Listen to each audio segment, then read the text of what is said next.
Hey, I'm KC. And I'm Tyler. And I'm Rick. And you're listening to The Element Podcast.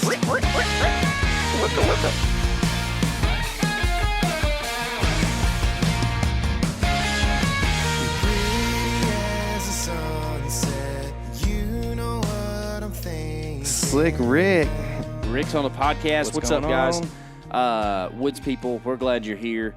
I have a funny story to tell right off the get-go, and then Tyler has more interesting things to say. But as y'all know, my wife's pregnant, and we had to go to the hospital last night for like a false alarm, as you would say, and she documented this thing on her phone, kind of like to be able to show the kid when he's 18, when he really, really cares a lot about this stuff, right? Well, she gets on her phone, selfie style, and I'm there in the frame. It's 11:30 at night, and we're about to leave the hospital. And she says, "Hey, it was just a false alarm." And then she points the camera at me, and I said, I was tired and delirious. I said, "Yep, fossilized arm." And then the video ended because Cassie laughed too hard, and we couldn't keep going. So that's the way my night went, guys. Yeah. Tyler, how are you feeling right now? Great. Good. Oh, y'all, I'm a loser, man. Are you? Dadgummit. Okay, let's go to Eric then. Eric, how are you feeling? I'm feeling great. Good. Y'all feel the same. Yeah. How about that? We do. Did you get your hair cut finally? Oh, yeah. Good. Just a few of them, though. Yeah. Yep. Actually, most of them. Yeah. There's probably only a few that didn't get cut. Oh, they're happy, though. Yeah. Yep. Good. I'm mainly a loser because of the arrow I shoot, man. Why's that? It's just not good enough Is it for just most because people. other people are telling you you're a loser, or because you do intrinsically feel like I think a I do loser? feel like one. Yep. You? I think so. I've got parts of my body that are breaking down. I'm tired because I've been running a bunch. And because I'm trying to get in shape for this mule deer hunt. Just so you know, working out hard and not eating is really not a thing that's going to be sustainable for a long period of your life. Yeah, I just needed to lose a little bit of weight. Yeah. So And I'm there. Do that until 205, bro. Don't do that until you have to leave on your hunt, because then you're that's No, why your I'm ACL gonna breaks. juice up about a week out. God, who's your supplier? Well, not sponsored, so that's the way it goes. Can't say. Can't rightly say. Yep, I don't know. I've been working hard. I'm trying to lose some weight. Not that I necessarily need to, but like that I'm like fat or whatever. But I just need to be light going into the mountains. So I've been just the last like week.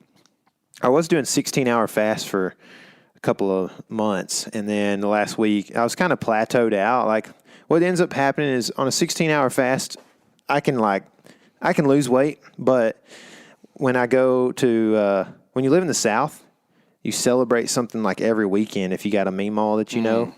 So you end up eating something like a hog every weekend, and you end up just weighing the same amount, even though you're 16-hour fasting for 5-6 days a week that you weighed the last week. And so it's like I needed something more, so I've been doing 20-hour fasts this week, which are terrible. I can do a 16 pretty okay. 20 is rough, dude, because it's like, okay, start eating at 4, end eating at 8 at night, and that's it. And then you just starve all day. It's terrible, guys. So, yeah, I don't that's why I feel like a loser, I think. So I just don't have any carbohydrates in my body, really. Yep. You're doing something that stage competitors in bodybuilding only do like 2 weeks out of competition. So, and you're not trying to get on the stage for bodybuilding anytime soon. No, I'm not building. I'm tearing down. Yeah, you should not sustain that. But you do what you want to. But I mean, at the same time, like I don't know. I feel like fasting is these days what's called fasting when you talk about food is similar to maybe the way we kind of lived in the beginning, maybe. I don't know. Not in the very beginning, because there's lots of fruits around. It was plentiful for all two people. Yeah. So maybe I'm wrong, but I just feel like that, like, if you look at animals and things that like have to collect their daily food, they typically like have periods where they are surely hungry, But maybe that's just a carnivore thing more than anything. I don't know. I think an osprey is never hungry. They're also super effective. When an osprey goes into the water, it comes out with a fish like 73% of the time. That's what I'm saying. Ain't worried about it. You think I'm an osprey? Effective? That's it. Thanks, Fish hawk man. over here. Thanks. Make me feel good, dude. Yeah. Fish hawk. I like it, dude. Yeah. All right. New name. Fish hawk.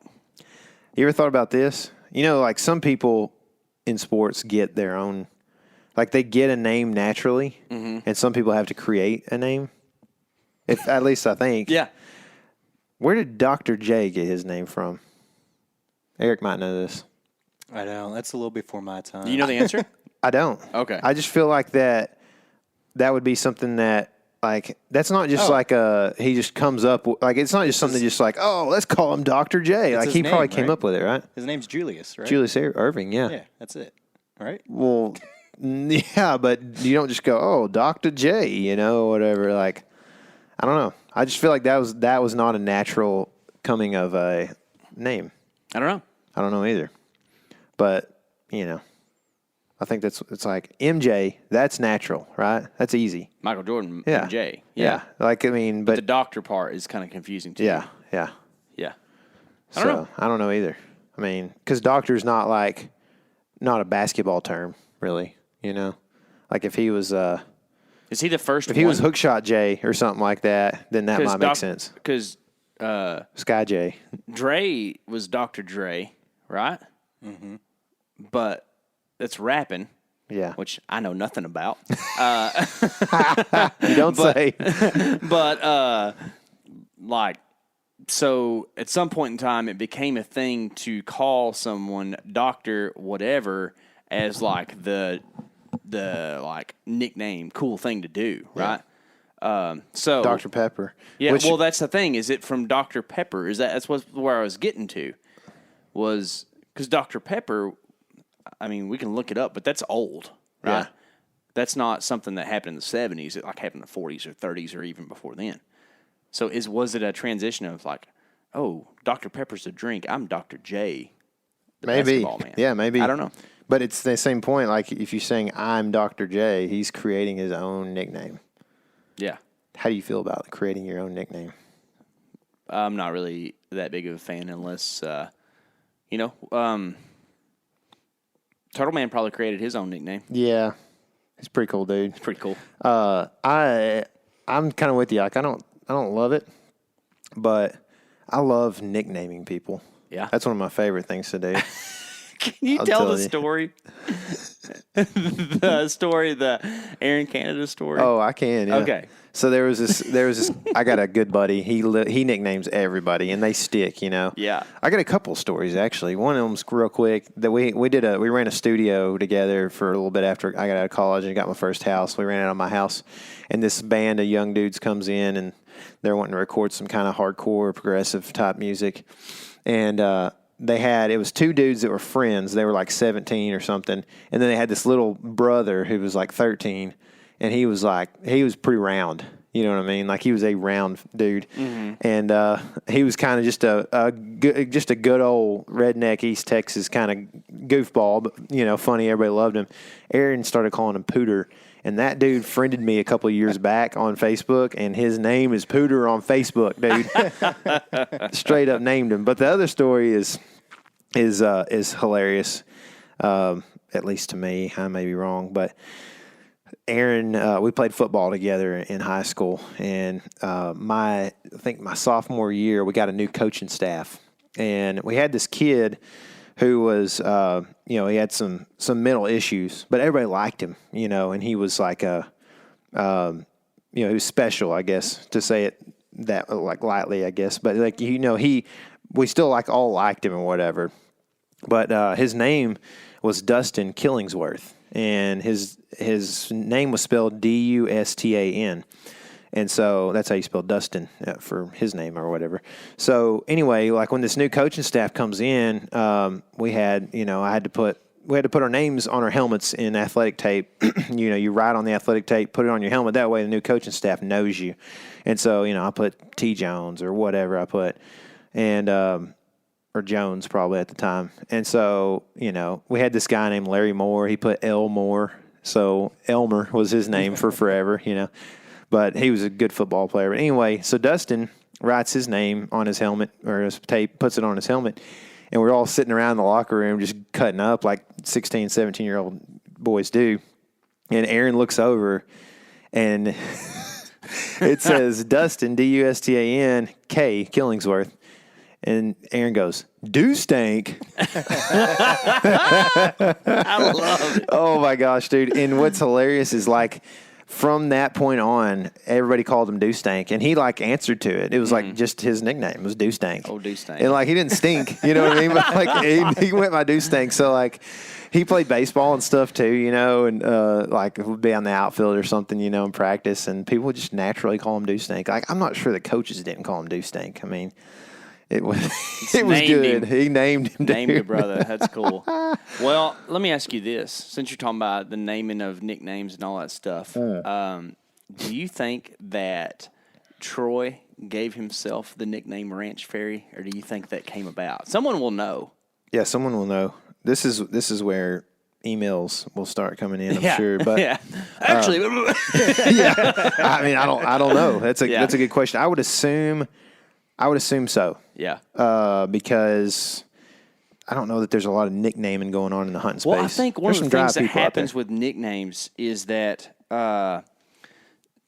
there comes this situation where you want to be identified a certain way, and so then you have to kind of nickname yourself that. Otherwise, people might identify you as the way you don't want to nickname. I'm not saying that's what Troy did, but who knows? But say you're a mountain man, and you want people to know you for your mean left hook that you have in bare knuckle fights, but you're going to call yourself lefty lariat or something, or whatever. Yeah, right. Or whatever. I don't know. I'm just making stuff up, right? But anyways, I think that there's this level of people might be apt to call you Mountain Man. Yeah, but you don't want to be known for that. No Mountain Man. Yeah, and exactly. It's I'm not. I mean, I live in the mountains, but I'm not Which doesn't make sense for Troy because does he really want to be known as a fairy? I don't know. No. So it's probably just something that kind of roll off the tongue was funny and stuck. I think he's a pretty funny dude. Yeah. We wanted to kind of address a few things in this podcast. First of all, we messed with Troy a little bit at ATA, and he took it well. He's a real funny guy, apparently. I have only watched one video of his, and it was a long, long time ago, so I don't even remember what was going on. I assume he's a pretty nice fella. I don't know. So I haven't ever watched a video of his, so that will answer your question. That Joe Rogan says don't read the comments. Yeah. We read a few of them sometimes, but this morning you guys were, you should comment about the, are y'all trying to take shots at Ranch Fairy?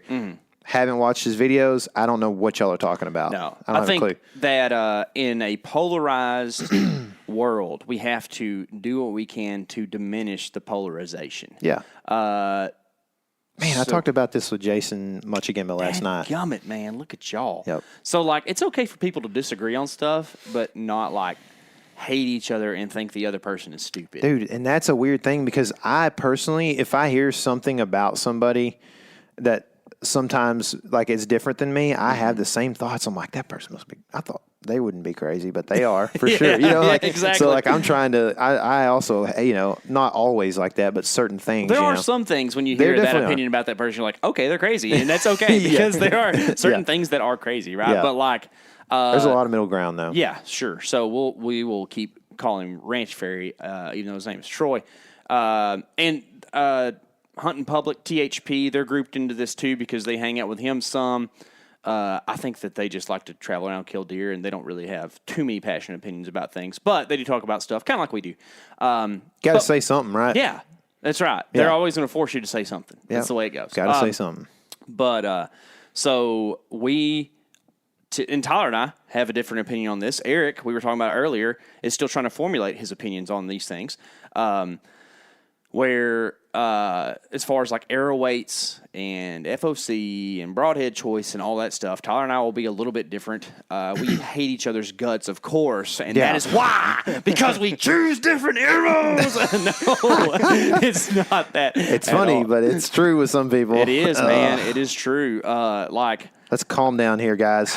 the range fair. So back up a little bit. Yeah. We just released a video where we did some silly things where we had some arrows that we got from Vector that we weren't going to use this next year. Had a couple of them laying around because Vector made their own insert-outsert system. It's called the OPC, the one piece, what, isn't it OPC? Man, one piece. This is your ball field. I'm sorry, I can't help you. It's a one-piece thing, one-piece component, OPC. That's yeah. right. Yeah. So they like made their own, and it's bad at the bone.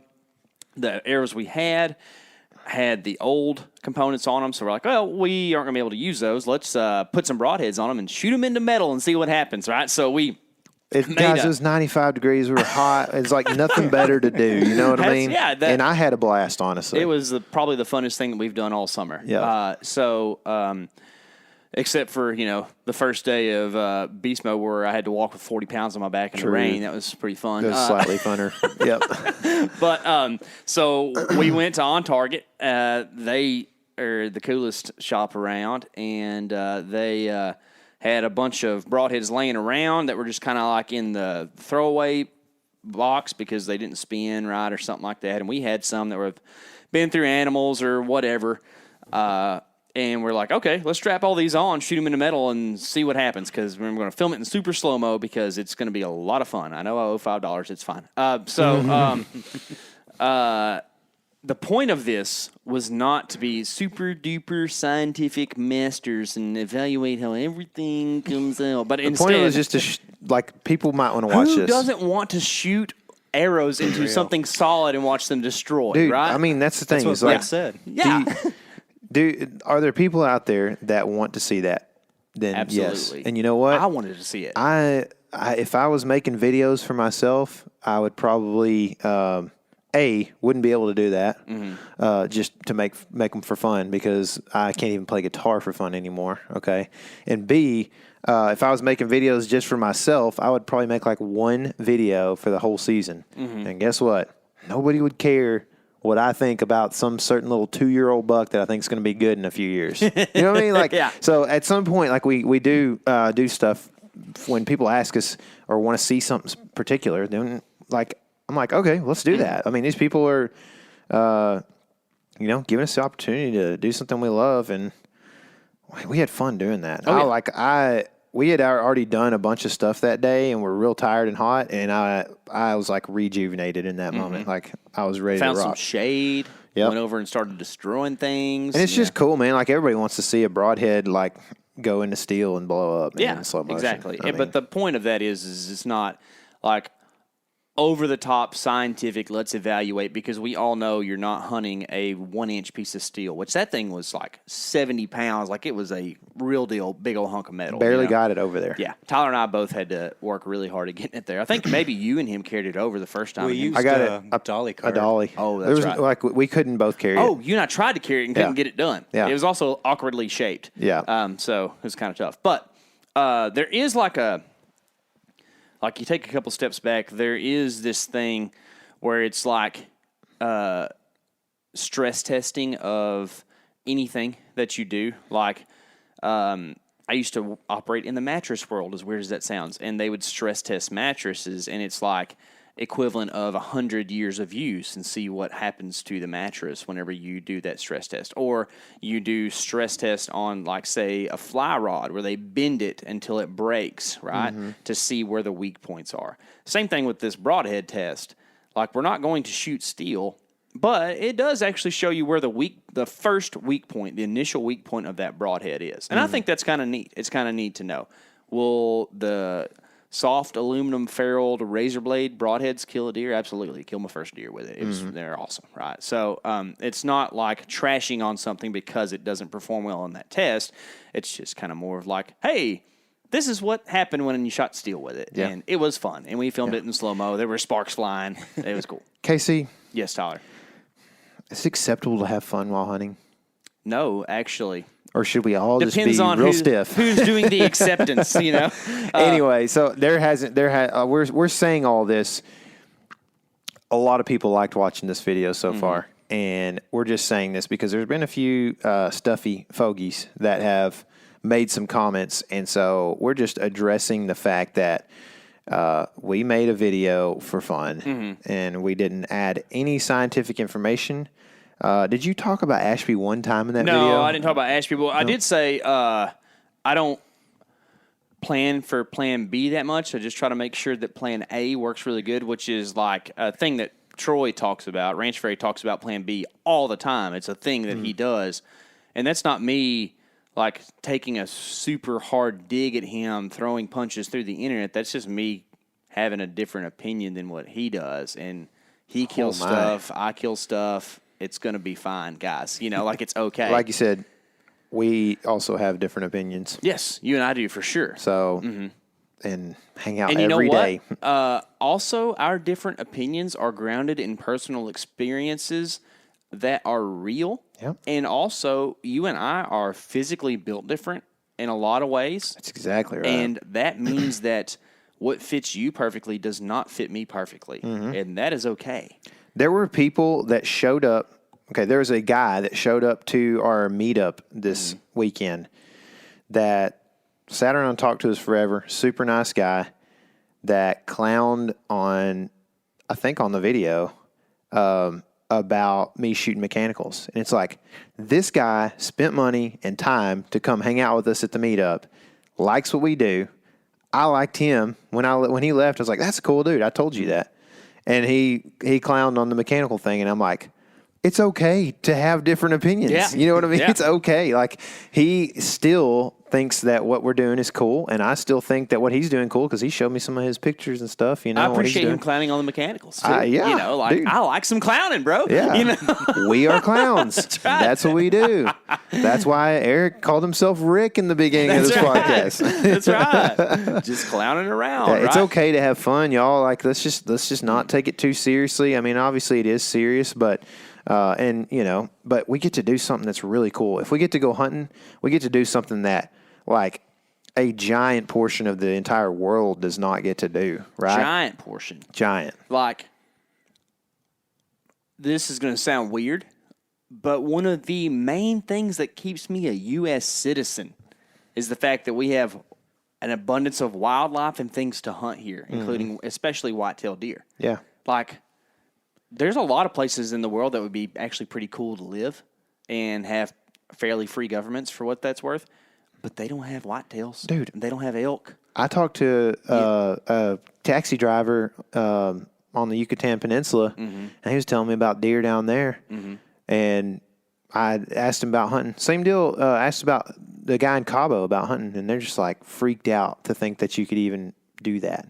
Like they're like, no, you don't do that. Which there is hunting in Mexico, but these are also different parts of Mexico. You know, and it's just weird. Like people just accept that you can't hunt in that area, and nobody hunts, and that's like a lot of the world. You know what I mean? And like even where there's hunting like acceptable in like Europe and stuff, it's like very small portions of the country have places you can go do that, and you've got to have a lot of money to go do that or whatever. And like you and I can, buy a tag in Ohio for $280, drive up there and potentially shoot one of the biggest deer ever shot in the world. You know what I mean? That's cool. Yeah. So we're blessed to be able to do this. And so we have fun with it, and we take it serious when it comes to like, this is something we want to perpetuate. But when it comes to, how we spend the time, we try to have joy and have fun with it, man. So, Yeah. that's just what it is. Just don't take yourself too seriously is what all this boils down to. And you don't have to be like super mad just because somebody does something a little different than you do. Yeah. And it's not like we're trying to whine about YouTube comments, bring them on or whatever. But I think that for like our greater, group of element folks, like I want us all to kind of be in sync with the idea of like it's okay for us to be differing in opinion, but still like as long as everybody has the opinion that we want to hunt and have fun doing it, like, then Yeah. It's July. this. Like, come on. Like, we're gonna, well, part of that is we're that talking too about is that everybody this. has cabin fever because we're like everybody's like.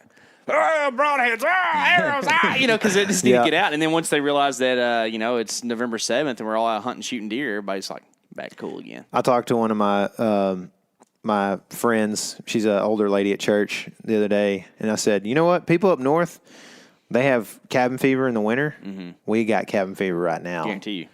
When it's 105 outside, it's like, dude, I am ready to do something. Nothing. Can't take my kid outside. Nope.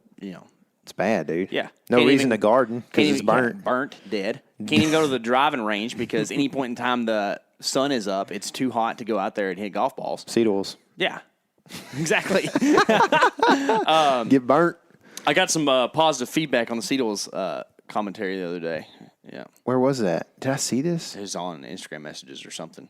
Might have been on my personal. I don't know. I thought I saw something about somebody wanting to know about. By the way, our friends at IDUA are working very hard to go seed oil free. Let's go, Jess. Yeah. The one thing that they're running into problems is anything that's mayonnaise based or any of the sauces, and that's the truth because that's where a lot of it is hidden is in sauces and all that kind of stuff. Sauces are tasty. They are. But yeah, I think there's one more point I wanted to make about the arrow stuff, and then we'll kind of go on from there. But one of the things, and I'm sure that there's differing opinions on this as well, but people think that their arrow weight and FOC and all that matters a lot more than it actually does. And I will give you anecdotal evidence for that. Not scientific? There are anecdotes in science, I think. Okay. We have a friend who we've made recently, like within the past year, but it's a good dude. Local guy, killer, hunts locally or in the South mostly, and has killed all kinds of stuff, okay? And he's good friends with the guy that we kind of grew up going to for archery stuff, so he kind of shares some similar archery opinions to, I guess, you'd say like the foundations of our archery experiences as well, Tyler and I. And we'll call him Kevin, but we'll call him Kyle, maybe too. I don't know. But he uses a completely different archery setup than what Tyler and I do. He shoots in the past, he shot a 385 grain arrow setup and currently shoots a 415 grain setup. That includes broadhead? Includes broadhead. Yeah. Total arrow weight. Mm-hmm. That's how I talk about things. Yeah. And shoots 28 inches at 60 pounds because he's trying to baby that shoulder a little bit, I think. And absolutely demolishes all kinds of stuff shooting a 4-blade, replaceable blade, fixed blade broadhead that's not super wide. And passes through hogs, big pigs, like 300-pounders, smokes deer, shoots big bucks, and, I mean, I'm sure he's just like us and everybody else has had some bad things happen along the way, too, but... you know what this is like? What is this like? Can I interrupt you for a second? Sure. This is like... I don't watch the news hardly ever anymore. It's good. I wouldn't But either. this is like... So you got, like, in the news, you got this political clown show going on within all the leaders, right? And then you have, like, all these people like us not paying a whole lot of attention, just living life, like, responsibly and not really worried too much about what the... And not everybody's like that. Some people are deathly scared of what the tax, man's going to do to them and... what legislation is going to be done and guns are going to go and this and that. And some of us are like, you know what? I'm probably going to have a gun even if they're illegal. You know what I mean? I mean, so it's like... No king but Christ, bro. That's right. That's right. Is that y'all's VBS slogan for the year? That's 2023.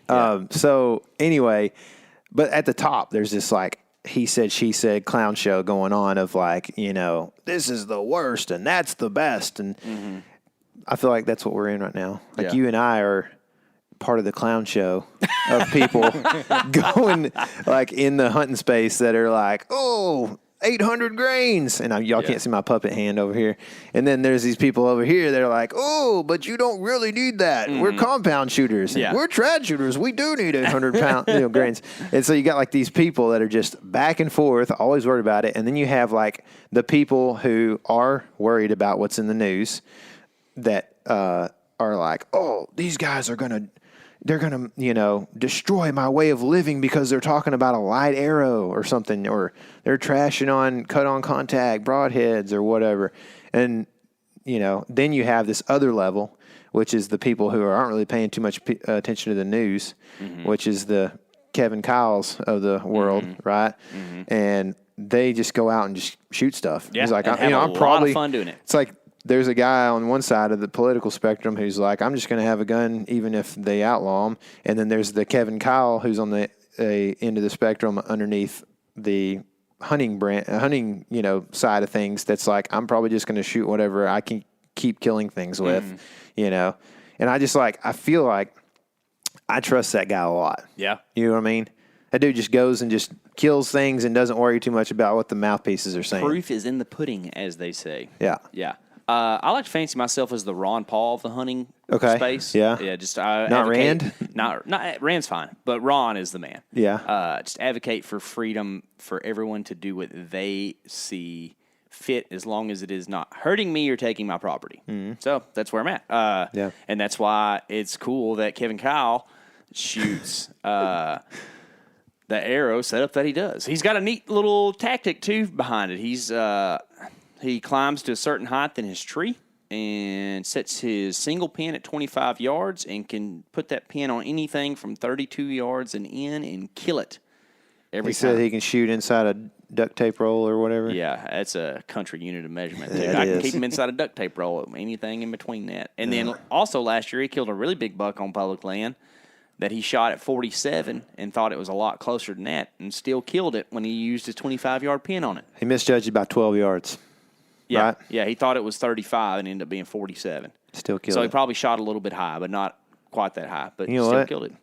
When he killed that deer, he walked up behind it and took pictures with it and was real excited instead of sad. That's right. You know what I mean? Yeah. And so, like, it worked for him, right? Yeah, and I'm not advocating you do that. Personally, Sure. it's not going to be what I do either, but it works for him, and he has a lot of experience with that setup. You know? So almost it's like figure out what works for you pretty good and get a lot of experience with the setup. What's the way to figure out if it works for you?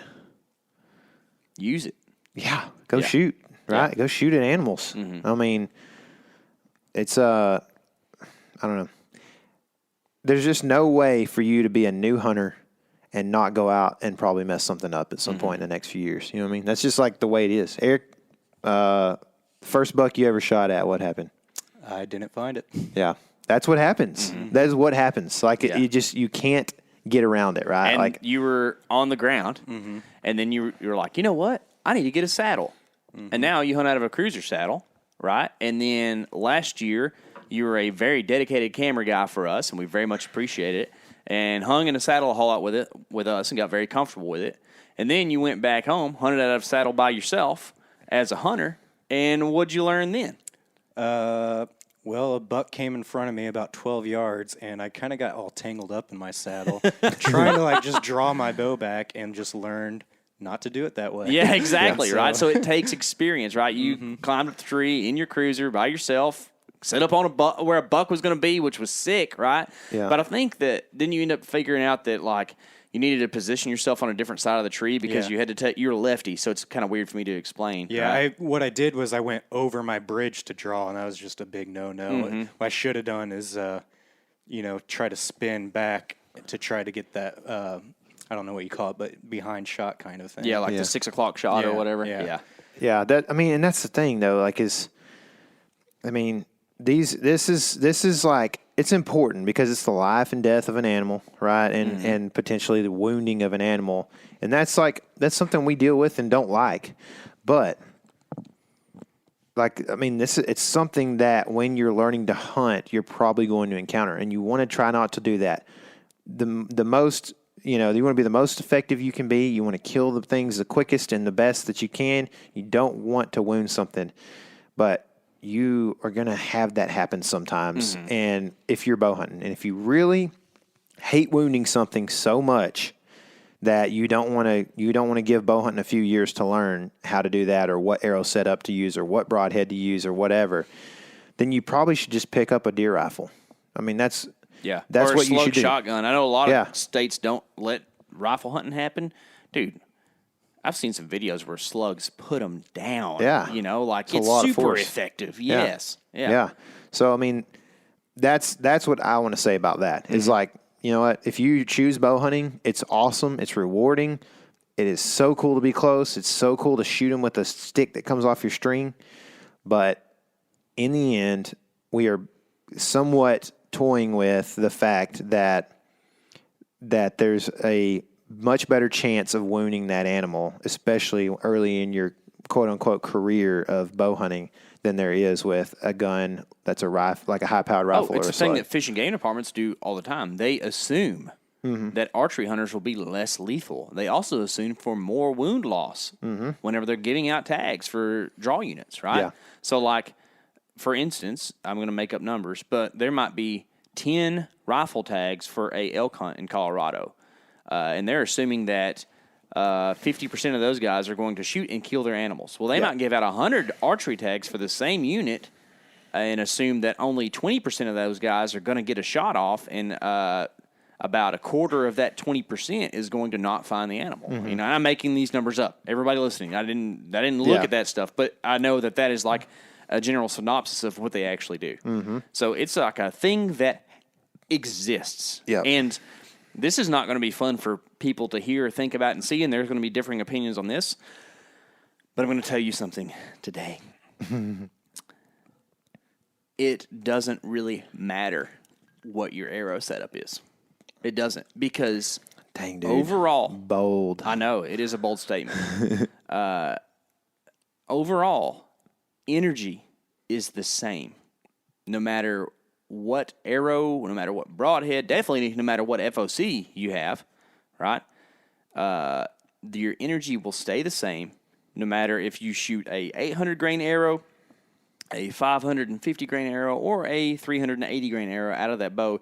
It is still generating relatively, within reason, 92 to 5% the same amount of energy. Well, what does that translate to in like science terms for layman people? And that's me. I am a layman, okay?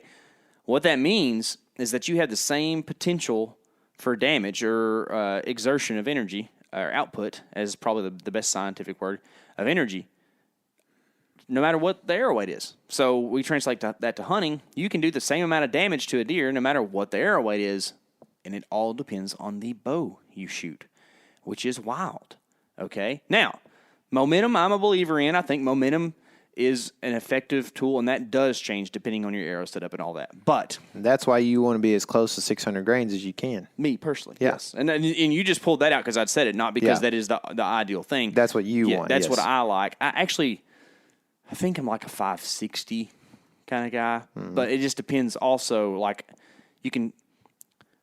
I like to tune my arrow to my bow, and some bows like I'm a little heavier, some bows like I'm a little lighter, yada, yada, yada, yada, yada, yada. That's a different podcast too. But like what you're saying, like you get a lot of momentum with that heavier arrow like that, and that's what I call a heavier arrow, anything 550 plus. Actually, if you want to back that up a little bit, anything 500 plus is probably pretty heavy compared to what we all used to shoot. And here we go, right? Yep. But what I'm getting at, and what's a hard thing to understand, a hard thing to swallow, and I'm still trying to put my mind around it, and it's the exact opposite selling point that everybody out there is telling you, is that it doesn't matter, arrow, broadhead, FOC, all that, you still have the same energy.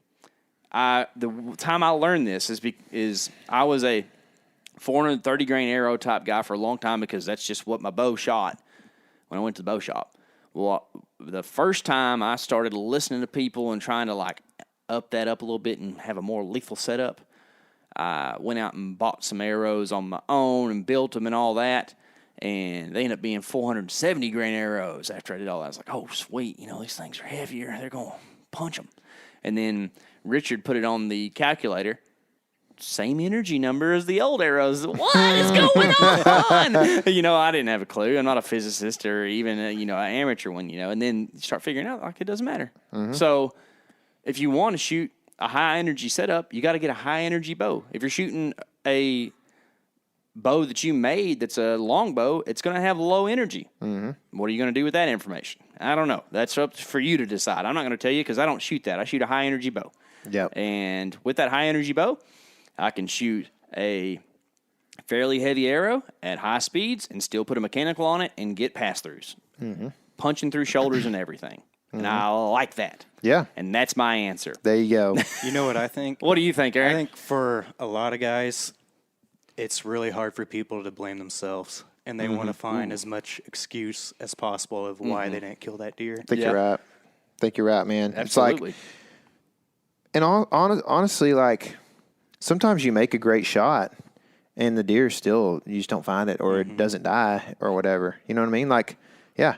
And so, I mean, you can make a great shot where you hit lungs, but maybe just clip them and that deer stays alive for a while or something or, whatever. And so, sometimes it's just, it's archery hunting. Sometimes it's not perfect. Sometimes you do make the mistake.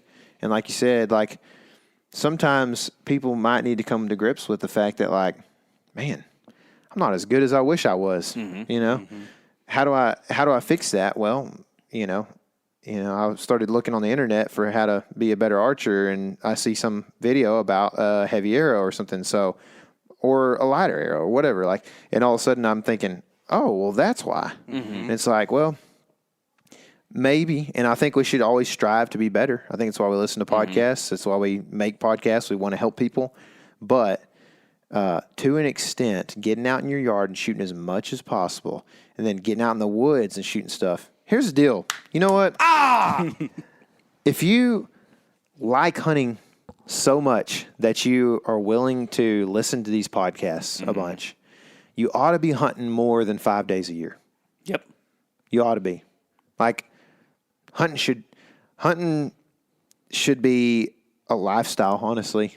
For a lot of us, like, because it was a long time ago, right?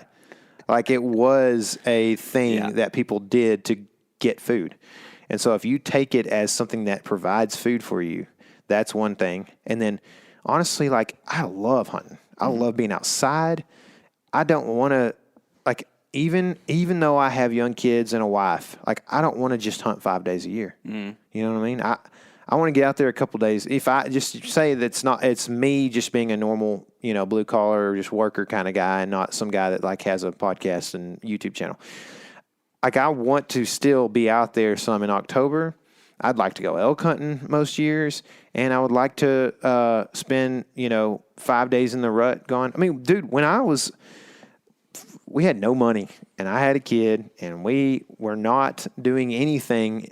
I didn't even know you, right? And or him, and we're like, I'm hunting. I was doing 3 to 4 out of state trips a year, and still, like, my wife still loves me and doesn't want to divorce me, and my kids still love me. I think. Do they? Do my kids love me? Yeah. Because love is the action, not an emotion. But that's another podcast too. Journey's in here, so I made her say she loves me. But yeah, so and I don't know. That's like. And dude, it's a couple months a year that you go and do stuff. And then, if you like the outdoors, you might fish a little bit too. But I mean, there's ways to include your family and stuff too. Like, if we were not filming and stuff like that, I'd have Jed on a lot of trips, and so, and I hope to in the future. But anyway, that's a different story. But I'm just saying, like, we shouldn't be, listening to podcasts and stuff if we're only going on a trip for 5 days a year. I know it's kind of like your release, but you got to find a way to get out a little more, get that experience that you need. Don't mess up the big shot because you've been there before. It's like Barry Sanders used to say, act like you've been there before. Yeah, been to the end zone. It's a big deal. There's this thing called the, I'm going to name it. I don't know if it has a real name or not, but it's like the guru concept, okay? Yeah. Where everybody either is a guru or wants to be one or needs somebody to follow, okay? And nowadays that we live in the internet age, there are a lot of gurus out there, okay? Joe Rogan, Jordan Peterson, like those are what's that guy's name? That weird science guy who I don't agree with. What is his name? Does he have a podcast? No, but he's on Rogan a lot. Oh, Neil deGrasse. Tyson DeGrasse. Yeah. He is like super duper smart. I don't agree with him on everything because I'm a creationist and he's not, right? But like the dude has a lot of interesting things to talk about and say. Mm-hmm. Same thing goes with a lot of these gurus out there, right? But you can tell that Jordan Peterson is super smart, right? Yeah. And you can tell that Neil is super smart. Like Joe Rogan, actually super smart. Yeah. Like not just a guy who listens to people, right? Like he's a pretty smart guy too. And you can tell, like, same thing with guitar players. Like you can tell when a guy is really good at guitar, and you can tell when a guy is just like ho hum at a guitar. And they both can tell you the same thing, but only one of those guys is a virtuoso or a guru at that. You know what I mean? And so, but with hunting, like, there's a lot of behind the curtain. Well, how do you tell that a guy's not just fibbing you? Yes. You know what I mean? And it's tough because the honest to goodness truth is if you do this long enough, you can kill some good stuff. You can kill some big deer. Yeah. So you can't really. And the thing is that everybody wants a guru. And you can find one who already somewhat affirms what you believe. So if you are a person who does not who is an atheist, not in the sense of like trying to kill God, but instead of just trying to not believe in the fact that there is a God, you can find a guy like Neil Tyson DeGrasse who doesn't believe in God, from what I understand, and just believes that there is a universe and that these things happen, and he affirms what you already believe and know, right? And then you can have a guy like Jordan Peterson who's like, well, there might be a God. You know, he talks in his weird Jordan Peterson voice, he is appealing to a pretty broad audience as well. And then you have like, I don't know, John MacArthur, who is the other end of the spectrum, right? And who I like a whole lot. I like all these guys. They're all smart guys, right? But it's such a misconception of that. Like you find this person and you're like, oh, this guy knows it all, man. He's got it going on, you know. This Zach Fairmall guy's got it going on. You know, he does, dude. He's a killer, right? Yeah. But you know who else is a killer? Mark Drury.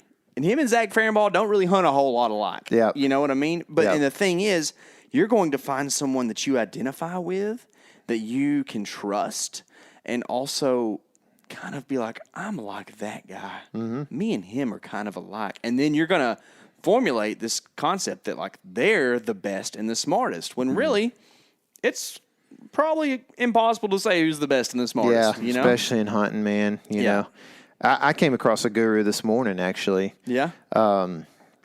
So I was pulling out of my drive, and this guy was early in the morning, and this guy was flying down the road in front of me, and he like slams the brakes on and backs up, and I see he's going to come talk to me or whatever, you know, because he sees me pulling out of my drive. He comes up to the window, kind of rough guy, and he basically, he said, hey, I just was noticing that you got a bunch of, do you own this pasture right here? And I was like, well, I have a little bit of it. And he's like, well, I was just noticing, you got some tall grass on it. I was wondering if you would let me cut it for feed or whatever. And I was like, I said, well, man, it's in wildlife. And he goes, they won't let you cut it once? And I was like, I don't know, but I don't want to. I said pretty much, and I said, I bet it's worth a lot though right now, isn't it? And he kind of like didn't say nothing. He was like, well, all these people are moving in, all this up and down through here. This used to feed cows, and now all these people are moving in and just putting it in wildlife. So he's kind of coming at me, And I was like, first of all, I'm not from California. I've been down this road for 20 years. Yeah. Okay. So like, this isn't the first time I've been on this road, sir. And then, I didn't say this, but I'm thinking it, and I was like, secondly, the cows weren't here in the beginning. Okay. And then thirdly, it's a good phrase, dude. Yeah. Jim 1-1 in the beginning. Also, John 1-1. That's right. So But I told him, I was like, well, he was like saying that or whatever. I said, well, now it feeds deer and other wildlife and other animals. And he kind of, just basically turned around and walked off. And that's fun. Yeah. And I was like, I tried to say, well, thanks for asking, man. I said, have a good day. I was like leaning out the truck as he was leaving. He didn't say a single word. It's like, man, what a grouch. But glad you didn't give that guy permission to cut your grass. I know. And I'm like, I don't know. I just, I feel for the cattlemen in our county that are struggling right now with what to do because we got a bunch of cattle that are starving because there's no grass. I mean, nobody's able to cut hay locally, and also those that have cattle out to pasture right now should be not needing the hay yet, and they've been needing the hay for a while now, right? And so, like, I think the sale barn was on the news like a couple weeks back when we were out of town. Like, it was apparently dudes were lined up all the way down the major highway there and like causing traffic, and they had sheriffs out there directing traffic and stuff. And it was taking like 4 hours to get, like, you would sit in line with your cows for 4 hours before you'd get into the stock barn or whatever. And so, it's an issue. Like, we're having drought issues that are tremendous, and it's affecting the cattle industry. And I know those guys struggle sometimes as it is, but it is something that they've chosen, and I'm not going to potentially forfeit my tax exemptions and stuff so that I can cut and give them some hay. And then it's also like this, it's being used for other things that will feed people. And by all means, this sounds insensitive, but it's not. But like, you can sell the cows and get some more cows next year when things are better. It's the way it's always gone. Yeah. It's no different than it ever has been. It's just a bad dry year, and there's more media coverage of anything than there is ever has been. And I'll tell you this, though. If you hadn't told me about the sale barn thing, I live north of the sale barn, don't pass it very often. I would have never known it was even happening. Mm-hmm. And that's the honest to goodness truth. It's just kind of, we all live in our own little worlds. Yeah. And at the same time, cross over more than we used to because everybody's got a camera that, broadcasts to the world in their pocket. So, yeah. Well, that's what I was thinking with him was like, man, he probably grew up, dad might have been a dairy farmer or whatever, and he probably grew up in this cattle world.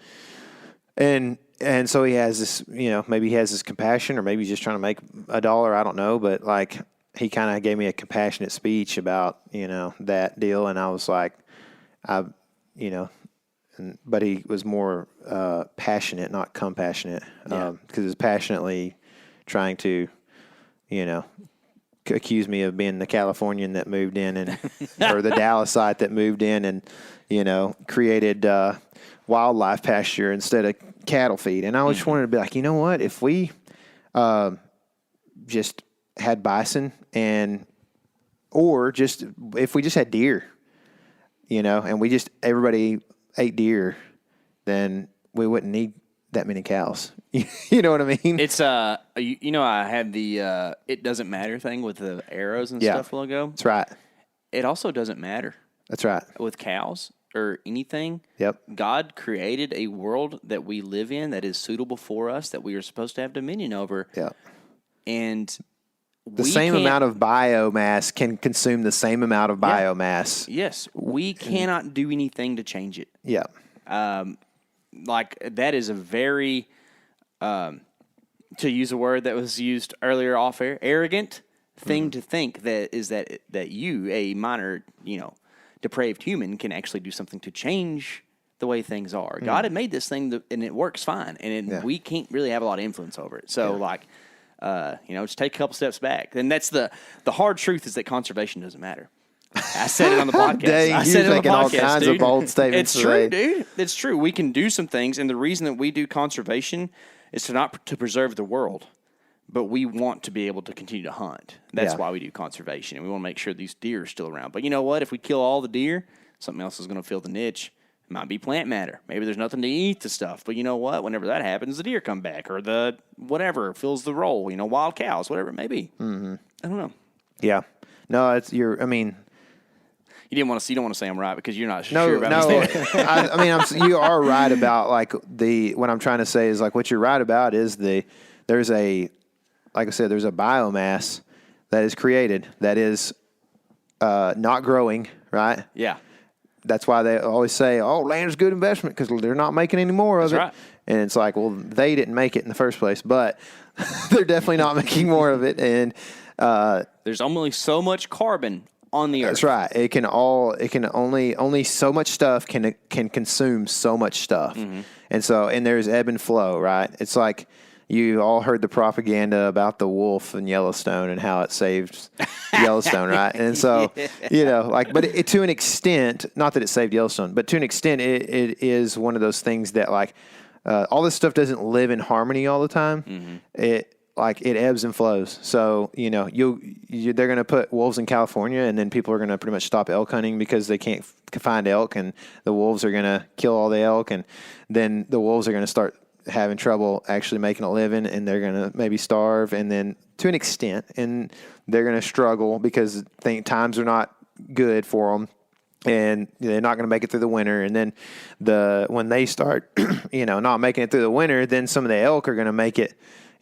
through the spring and summer, and then there's going to be more elk, and it's just like there's an ebb and flow, I think, Mm-hmm. So we're making a bunch of really bold statements right now, but it's all right. That's what podcasts are for. I just think that I found it real interesting, that conversation I had this morning with that guy who was like really hacked that people are putting things into wildlife, and it's like, man, all that stuff out there that you want to feed to cows is feeding deer, rabbits, bobcats, coyotes, songbirds, moles, rats, raptors. Like all this stuff is using this. Whereas, like if you look at the pasture next to me that's got cows on it, the same cows that were on my pasture at one point, probably a few of them. It's the moon. It's the surface of the moon. There's nothing there except cows living on that place. You know what I mean? Yeah. And grasshoppers, I guess. But like it's literally Goat weeds. Dust. Mm-hmm.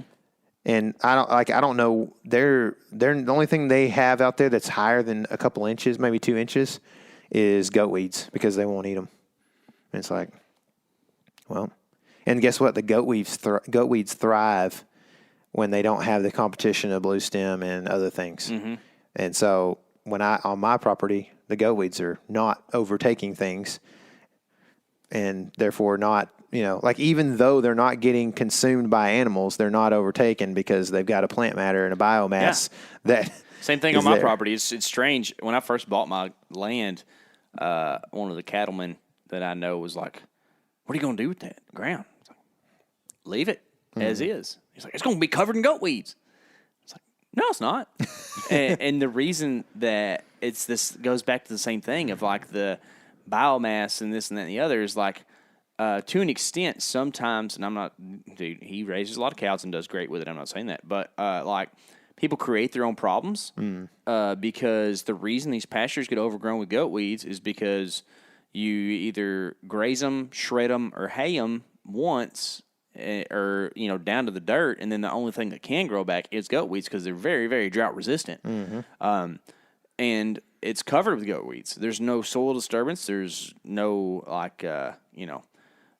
what's it called? The Sabbath year, whatever it's actually called in the real world. The resting of the land, right? Yeah. But if you let that overgrown pasture of goat weeds go for 5 years and don't touch it, guess what? Sooner or later, it's not going to be goat weeds at all anymore because they're actually, like you were just saying, not very resistant to things, right? Mm-hmm. So, like, there's only, again, so much biomass available, and the goat weeds will eventually do the coyote and the rabbit thing and go away. So, conservation matters. How much matter? Conservation matters if you care to perpetuate the current stasis of things or try to influence them one direction or another. Can you flesh that out? I'm not fully understanding. Okay, Steve. I've never even heard him say that. That's more of a No in Faith podcast. Is it? Yeah. Flesh it out thing that they say? I've heard that said by just mostly very intelligent people. Extremely intelligent people say Smart that. of you Yep. to say it. So the concept of being a hunter who is conservation minded would be that you care to either perpetuate the number of deer, say we're a deer hunter, on the landscape, or you care to increase the number of deer on the landscape. And something has to suffer so that more deer can go on the landscape. Now suffer's not a like negative term here. It's just a more of a like fact of matter term. So say the thing that has to suffer for there to be more deer on the landscape is Coastal Bermuda. Coastal Bermuda. Yeah, that's a good one, right? The amount of coastal has to decrease so there can be more deer on the property. That's the way it is. And so like every bit of conservation will be that way. You cannot add to the number of ducks in the sky without reducing something. Matter can neither be created nor destroyed. Except for by one, and we ain't him. So that's right. That's like the means that, like when you're participating in conservation, you're not saving the world. You're just trying to either decrease, increase, or keep a resource at the same level it is at. That's all there is to it.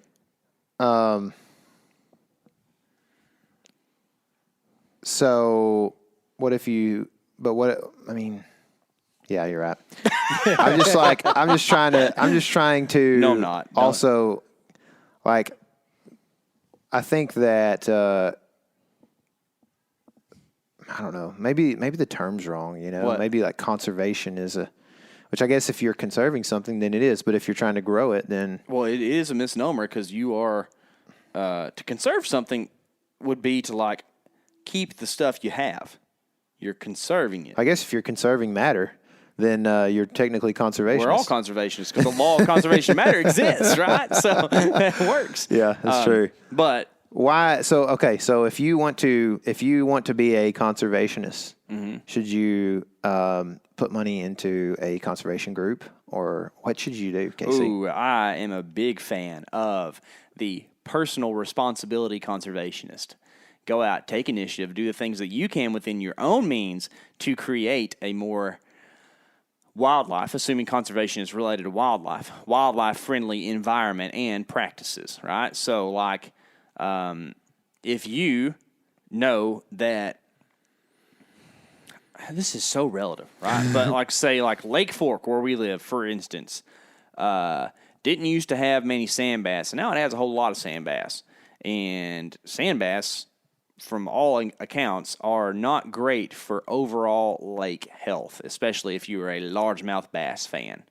Go out there and eat a bunch of sand bass. Kill a bunch of them, eat them, all that kind of stuff. If you like wood ducks, go build some wood duck boxes and put them somewhere.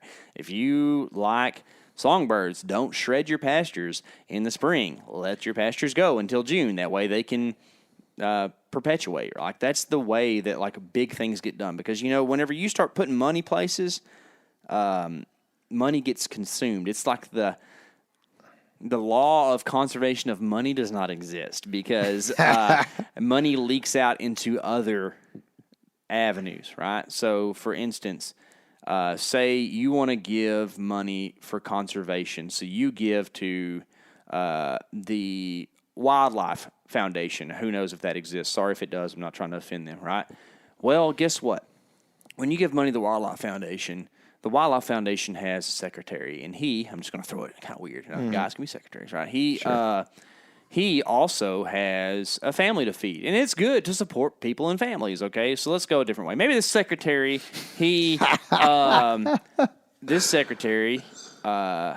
really likes horse racing on the weekends. So he goes to the horse races, and from the salary that he's getting paid, he takes a certain amount and bets it on a horse and loses it all. Okay, well then all of a sudden that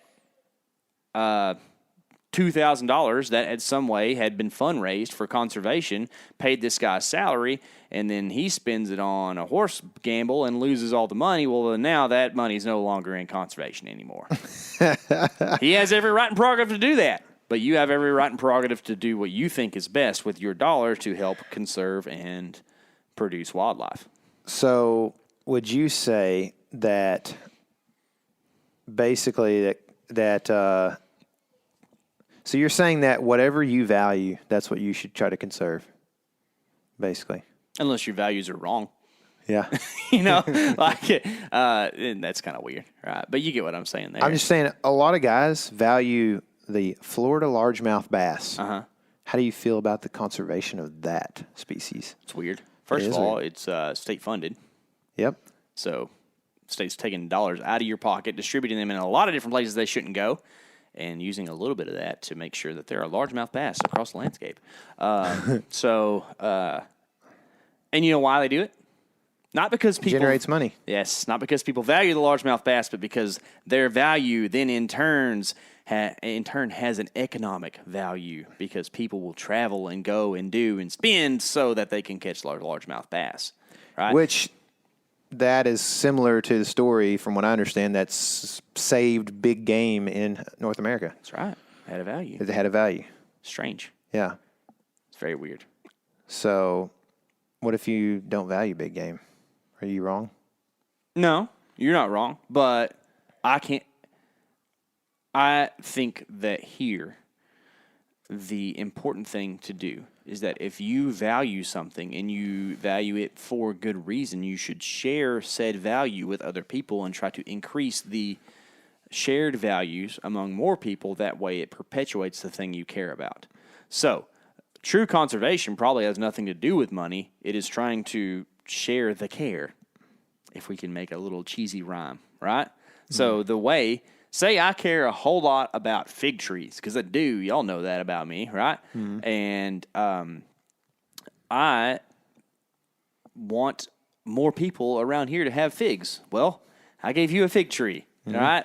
And it's dead. Actually, there's one in your garden right now. Gave me two. One of them's alive. That's right. Yep. And I'm not being critical of you about it, but it's what happens in Texas. I've lost a couple trees this summer myself because it's been hot as all get out.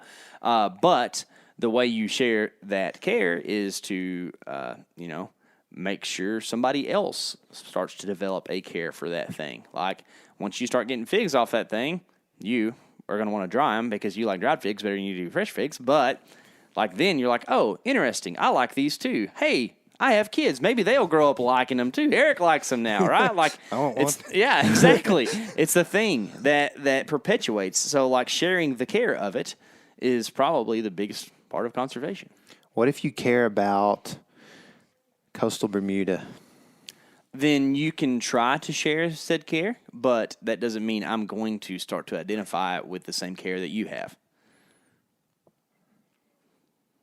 So there's no real winner, loser, or right or wrong in conservation.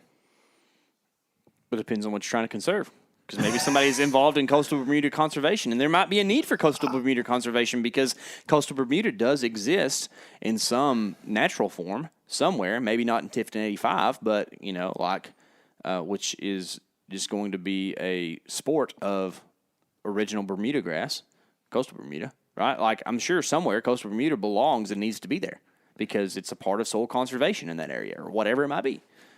Soil conservation, meaning not people trying to conserve the soil, but in actually trying to keep the soil in place. So what you're saying is the real winner, loser, or the real issue at hand is native. I'm a big fan of that. Yeah. But is that the truth? Is that the bar none the way it is or should be conservation? One would try to believe that.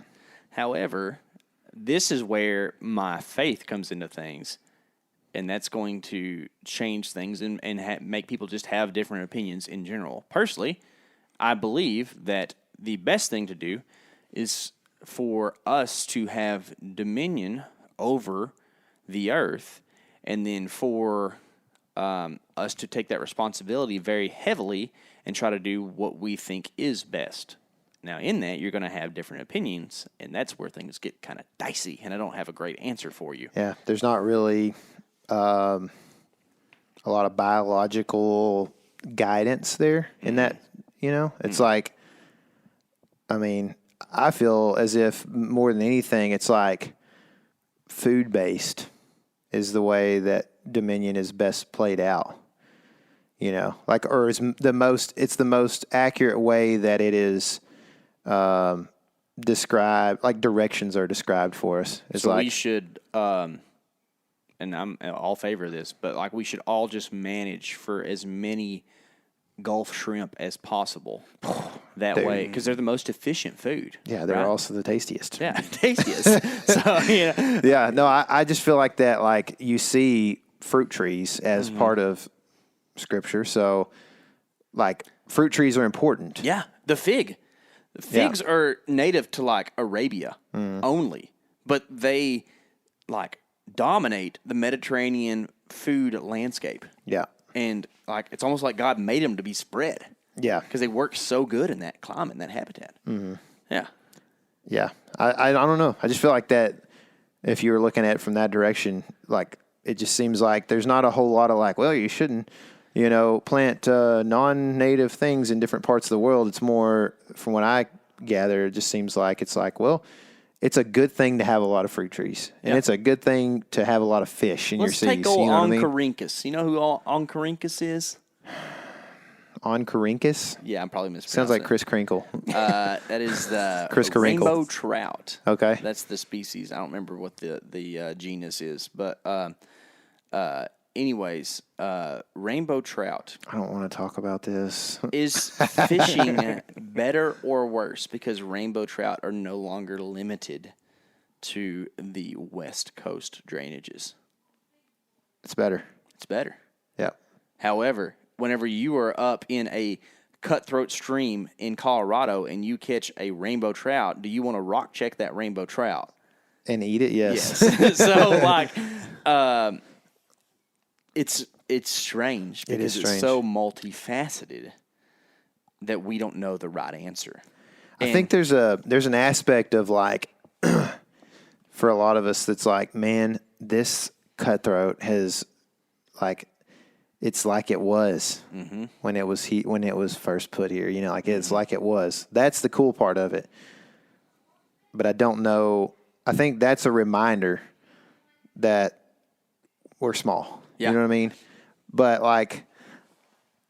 I also think there's a way to be thankful in, hey, there's food here. Yeah. You know what I mean? You made a good point the other day. That's why all the cutthroats got jumbled up in Colorado, is because people were up there gold mining or trapping, and they were thinking like, oh, this stream doesn't have any trout. I'm going to put some trout over here in this stream. That way we can eat. Yeah. Yeah. I never thought about it that way. It's a cool point. Yeah. I don't know how I feel about all that stuff, because it's interesting. Something we should, like, there are certain things in this world that I don't want to catch or participate in, but when I do, it's cool. Like, I caught an Apache trout rainbow hybrid, and that was cool. It was cool, but I wish it didn't exist. Yeah. I never want to catch a tiger trout, which is a brook trout, brown trout hybrid. I caught one about a week ago. Yeah. But if I ever do catch one, I will think it's cool. Mm-hmm. How about that for a paradox? Yeah. Like, I don't want to catch one, but in the event that I do, I will think it is neat. Mm-hmm. It's weird, dude. Yeah. It's weird. It's something that we should definitely think about some more and have another podcast in a few months, maybe. Yeah. It's like the, I'll throw this out as, I see you, like, give me the eyebrow, like, hey, let's wrap it up so we can eat lunch. No, I just got to pee. I don't want to hunt a high-fence deer. Uh-huh. However, if one walks by on my property, I'll be real excited about it. Yeah. How strange is that? I know.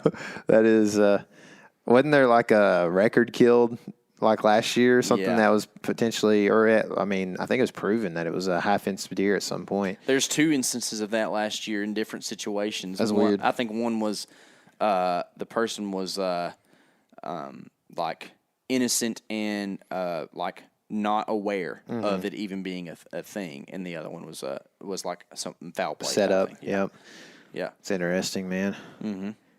There you go. There you go, man. Like back to hunting, just gurus, man. That's it. Yeah. Yeah.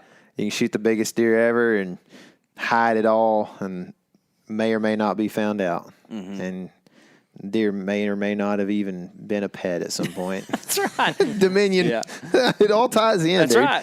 Y'all are welcome. Y'all listeners are welcome for this podcast. Yeah, this actually feels like one of the Joe Rogan, Jordan Peterson podcasts that I listen to. You don't understand anything at the end of it. No, yeah, you just talk, and everybody's like, "Wow, that was an intelligent conversation. What was it about?" I don't really know. Like it just was a lot of talking. We did a lot of talking and a lot of hanging out here recently. So I wanted to tell y'all, if you made it this far in the podcast, we're like 7 hours in. But we had a hangout in Austin, Texas that some of our friends came to, and it was real cool. Thank y'all for coming to that. It was a thing put on with the help of Onyx at Cabela's. We did a lot of map scouting, really cool stuff, and we're just thankful that y'all wanted to come hang out and do some serious whitetail stuff in the middle of July summertime heat. But it's a good place to be because there's good air conditioner in there, good food. Mexican food's good. Salsa had some heat. Dude, I'm about to go get some more of that. Yesterday, it burned me down. Dude, it's so hot. It is. It is. And salsa has this weird thing where it gets hotter after it's been in the refrigerator for a while, and I think that stuff is there. The people who attended that, just to add a little hype here, got to see in my opinion, at least, we talked a lot about opinions today. Yeah, we did. Because that's all we have is an opinion. Let's not do that. In my opinion, got to see a really cool film. I had a big part in the film, so I think that's probably why I say that. But I think it's pretty cool, man. I like that one scene where it was red. That was neat. It was a trial run for sure. Yeah, I had a clip that didn't render properly in a 42-minute video. Mm-hmm. Sometimes you only can watch it so many times. And before you're like, okay, I don't have 42 minutes to sit here and watch the whole thing again while never looking at anything else so that I make sure every clip is right. So I bounced it down. There was one clip that had an issue. Fixed it, and now it's ready to go on YouTube in just a couple short months. Yep. I talked a whole lot today. You talked a good amount. Eric said two things, but one of his was like the best thing that was said on the whole podcast. He's amazing. What'd you say, Eric? Was it the dudes? People don't like blaming themselves? People don't want to blame themselves for something. Dude, profound statements. Boom. Profound. Since you didn't talk much, we're gonna leave plugs to you. Gosh. I'm gonna just cue you up, okay? So, Cruiser saddles. Why a Cruiser? Because they're dang comfortable, man. Dang comfortable, man. Dadgummit, is he turning into a Southerner? I know, dude. Oh my goodness. Is there a comma in that? I don't know. It's a good question. I don't think so. I think there is. I don't like it. I don't either. I'm a non-comma splice guy. Commas confuse me still. They are confusing. Confusing commas. Yeah. All right. Why Moultrie? Moultrie Mobile? Moultrie mobile cell cameras. Yeah. Well, I know that one in Oklahoma's still running, right? Yeah. Well, or did the cows shut that one down? Well, I made it to where it takes less pictures because of the cows. Yeah. So, I mean, they can last a long time. They do. And you can adjust them so that they can take less pictures when cows move in. On the fly. How about that, man? Moultrie has a new camera coming out. I think it's on my porch. Soon. Y'all probably have seen it. Is it really? Yeah. Dadgummit. I think it releases this coming week, so y'all be ready. They're going to be very cool. The ones we've got right now, they fixed a couple of bugs in the previous generation, and now the Delta base is awesome, and I think they've got some new features that are pretty rock and roll. Eric, other than the fact that Onyx helped us put on that entire event this weekend and we had a great time, I want to also thank everybody for coming out. Why Onyx, man? Because it's going to help you with everything hunting. Everything hunting. Dadgummit, this guy's covering it. Whether you're trying to find a private landowner's name, whether you're trying to find how steep a hill is, or where there's water, or just ag fields or whatever, it's going to help you out. So the first one was private landowner names. That's a layer that they have. How steep a hill is. I run that in hybrid mode a lot so that I can tell where my steep hills might be, so I can circumvent that or hunt deer that are doing the same. The other one is water holes. You can see a lot of times there's a blue line that you can see that shows where creek drainage is, and if you follow that, you can find dammed up little tanks, stock tanks. And the last one was Grain fields. grain fields. You can do Ag that fields, with the crop ag data fields. layer. They have a lot of awesome crop data that you can turn on that layer, and you can figure out where the corn, the beans, the wheats, whatever is, and you can make plays off of deer using those food sources. So good plug, Eric. I just felt like I would back you up there and say I use all those things. So yeah, thanks y'all for coming to that event. We will try to do another one probably like postseason this year. Once we have everything kind of straightened out. We got a really, really busy rest of our summer. Got some different things we're involved in coming up the next several weekends and stuff. And then it's pretty much going to be time to go to Colorado and Arizona to hunt Wow. Western Scary big games. If I have a Scary bow. Williams will be there. Yeah, your bow's somewhere in lost in the UPS transit. Perfect. Thank you guys for listening. We appreciate it. And remember, this is your element. Live in it.